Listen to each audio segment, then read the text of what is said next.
ভারত ও পাকিস্তানের মধ্যে চলমান সামরিক উত্তেজনায় গভীর উদ্বেগ প্রকাশ করেছে জাতিসংঘ এবং বিশ্বের বিভিন্ন প্রভাবশালী রাষ্ট্র। পরিস্থিতির আরও যাতে অবনতি না হয় সে লক্ষ্যে দায়িত্বপূর্ণ সমাধানের পথ খুঁজে বের করতে ভারত ও পাকিস্তানকে আহ্বান জানিয়েছে যুক্তরাষ্ট্র। মার্কিন প্রেসিডেন্ট ডোনাল্ড ট্রাম্প এই পরিস্থিতিকে লজ্জাজনক আখ্যায়িত করে বলেছেন তিনি শুধু চান যে দ্রুত এর অবসান ঘটুক। আর শান্তিপূর্ণ সমাধানের জন্য ভারত ও পাকিস্তানের সাথে নিয়মিত যোগাযোগ রাখার কথা জানিয়েছেন মার্কিন পররাষ্ট্রমন্ত্রী মার্কো রুবিও। জাতিসংঘ মহাসচিব অ্যান্তনিও গুতেরেস সর্বোচ্চ সংযম প্রদর্শনের আহ্বান জানিয়ে বলেছেন, ভারত এবং পাকিস্তানের মধ্যে যুদ্ধ বাঁধলে এই পৃথিবী তার ভার বহন করতে পারবে না। রাশিয়া আশা প্রকাশ করেছে যে শান্তিপূর্ণ ও কূটনৈতিক উপায়ে এই উত্তেজনা প্রশমন করা যাবে।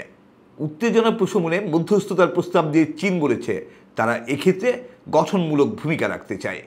আর শান্তি স্থাপনে দুই দেশকেই সহযোগিতা করার আগ্রহ প্রকাশ করেছে যুক্তরাজ্য। পূর্ণাঙ্গ সংঘাতের আশঙ্কা প্রকাশ করে জাপান সংলাপের মাধ্যমে পরিস্থিতি স্থিতিশীল রাখার আহ্বান জানিয়েছে।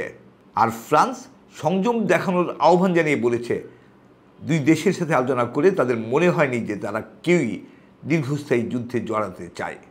তুরস্ক অবশ্য পাকিস্তানের উপর হামলার নিন্দা জানিয়েছে।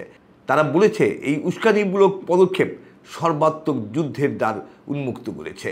তীব্র উত্তেজনাপূর্ণ বর্তমান পরিস্থিতিতে ভারত এবং পাকিস্তান বিশ্ব নেতৃবৃন্দের আহ্বানে কীভাবে সাড়া দেবে বা কতটা সাড়া দেবে সেদিকেই এখন সবার নজর।